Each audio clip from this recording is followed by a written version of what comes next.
Bonjour à toutes et à tous, bienvenue sur ma page YouTube pour ceux qui ne me suivent pas encore. Tout d'abord, bonne année, j'ai envie de dire, en espérant qu'elle soit meilleure que l'année précédente, parce que 2020 a quand même été très compliqué pour tout le monde.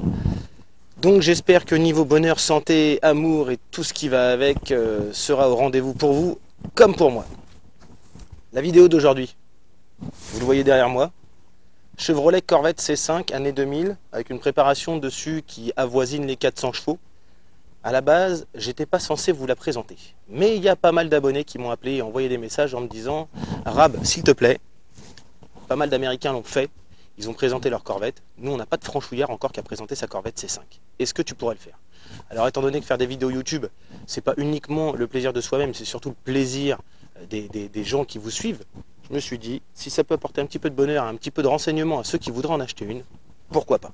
Aujourd'hui, petit essai, je vous montre l'intérieur, l'extérieur, les points forts, les points faibles, les prix et tout ce qu'il faut savoir avant d'acheter une Corvette C5.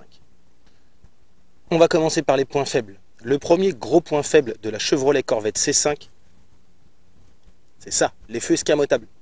1, ça éclaire rien. Et 2, quand vous allez laver votre véhicule en général la journée, les phares, ils sont éteints, donc fermés. C'est le problème un petit peu de toutes les voitures qui ont des feux escamotables. Quand on lave un véhicule en plein jour, les feux sont fermés, du coup, on nettoie pas du tout la vitre à l'intérieur. Donc il y a un moment où ça n'éclaire pas du tout. Sur celle-ci, je me suis éclaté, je me suis dit pour pouvoir avoir un petit peu plus de luminosité, parce qu'il y a vraiment un problème de luminosité au niveau de cette bagnole, et je tiens à insister, j'ai mis un kit xénon. Petit problème du kit xénon, on a un feu côté conducteur qui gère, et un feu qui attend les renseignements. Ce qui fait que celui-ci qui est le plus près de la batterie, en général quand on met un kit xénon, donc là c'est un big xénon en H4 sur les modèles européens, on vient brancher le plus du kit xénon sur la batterie, donc du côté de celui-ci. Problème, c'est pas celui-ci qui gère, donc il faut retirer la totalité du câble et le balancer de l'autre côté. Deuxième point faible de la Chevrolet Corvette C5, et oui, quand on regarde l'intérieur, eh ben, on peut admirer qu'on est effectivement sur une voiture qui est fin 90, début 2000, c'est-à-dire réellement, c'est pas très joli.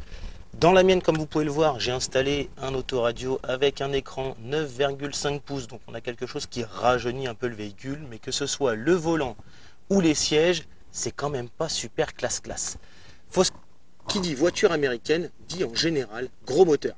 Celle-ci n'est pas une exception à la règle. On est sur un 5,7 litres V8 conçu par General Motors et qui fait d'origine 345 chevaux.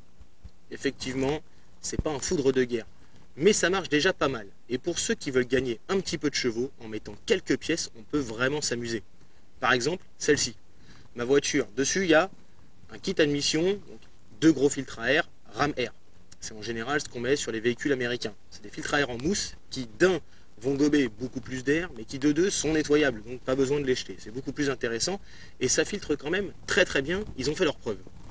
Il y a une reprogrammation, stage 2, qui a été fait chez Blue Reprog 47. On est dans le Lot-et-Garonne, c'est un très bon reprogrammateur qui a su me faire un stage 2, donc on a gagné des chevaux, on a gagné du couple, on a gagné aussi en consommation d'essence, mais surtout, il m'a fait une reprogrammation Flex Fuel. Ça veut dire qu'à l'intérieur de ce moteur, je peux mettre du samplon 95, du 98, ou du bioéthanol. En gros, je mets ce que je veux à part du gasoil. Faut pas abuser quand même. J'aurais bien voulu vous montrer le coffre. À l'intérieur, il y a quand même une grosse capacité. Si tu veux partir en vacances avec maman, en général, t'es pas trop emmerdé. Il y a de quoi mettre 2 petites valises. Le problème, c'est comme tu peux le voir, j'ai installé un super aileron de la mort et avec ça, eh ben, je peux plus ouvrir le coffre. Au niveau du prix, on est sur un véhicule qui tourne entre 18 000 € pour un véhicule, on va dire, en état très moyen et très kilométré. C'est un véhicule qui peut monter jusqu'à 30 000 € pour une Corvette C5 Z06. Donc là, on est sur le haut de gamme de la C5 et bien plus puissant.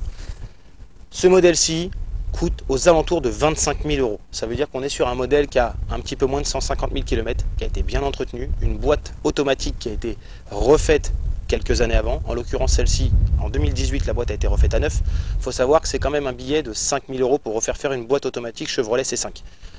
Alors même si la voiture ne coûte que 18, 20 ou 25 000 €, ce qui reste un prix très raisonnable pour ce genre de véhicule, il faut quand même avoir un petit portefeuille derrière pour pouvoir l'entretenir.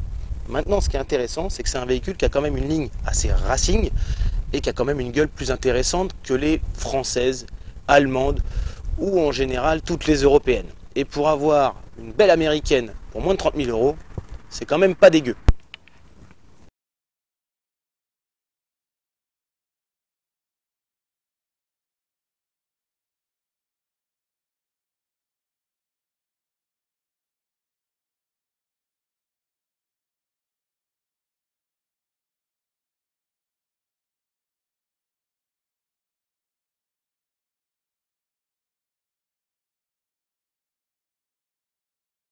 Bon, maintenant on va rouler.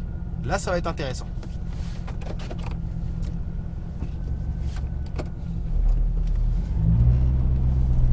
Ça fait un bruit monstrueux. C'est quand même pas mal.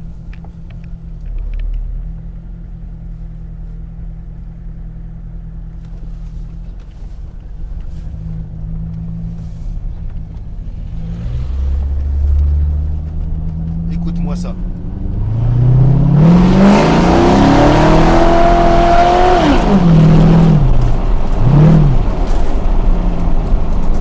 C'est envoûtant. C'est vraiment envoûtant comme bruit. J'ai eu des Subaru. C'est un bruit particulier. C'est très très intéressant les Subaru. J'ai eu la Mustang, pareil, qui était décatalysée, qui faisait un bruit phénoménal. En boîte mécanique par contre, le V8.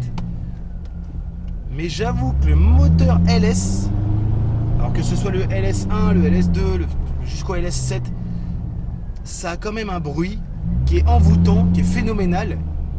Il n'y a pas à chier, ça te donne quand même très très très envie d'accélérer.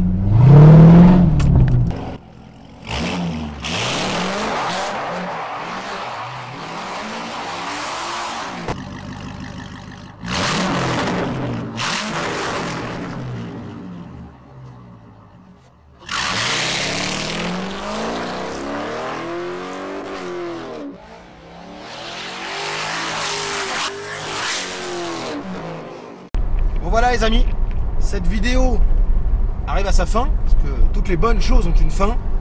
J'espère que ça vous a plu. N'hésitez pas à la partager, n'hésitez pas à vous abonner. Et surtout, continuez de kiffer. Tu t'abonnes, tu likes et tu kiffes. Ciao, bis les copains.